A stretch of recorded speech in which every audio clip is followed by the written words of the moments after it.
High, আজকে আমরা শিখব কিভাবে ওয়েবসাইট বানানো হয়। তো আমরা যেগুলো সাধারণত বানাই সেগুলো হচ্ছে সাবডোমেন। বাট যারা কোডিং করে তো তারা এগুলো অনেক সহজে বানাতে পারে। কিন্তু আমরা যারা কোডিং ছাড়া একটা ওয়েবসাইট বানাবো তো এগুলো সাধারণত সাবডোমেনেই বানানো হয়। তো আজকে আমরা একটা বানাবো।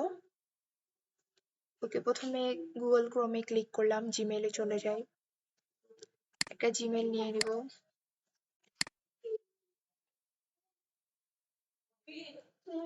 ওকে,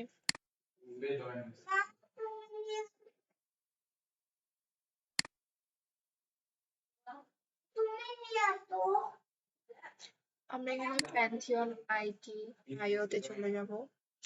তো প্রথমে এটাই ক্লিক করব।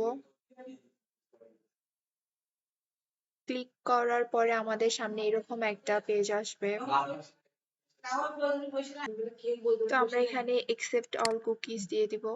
তারপরে গেট স্টার্টেড এ ক্লিক করে দিব।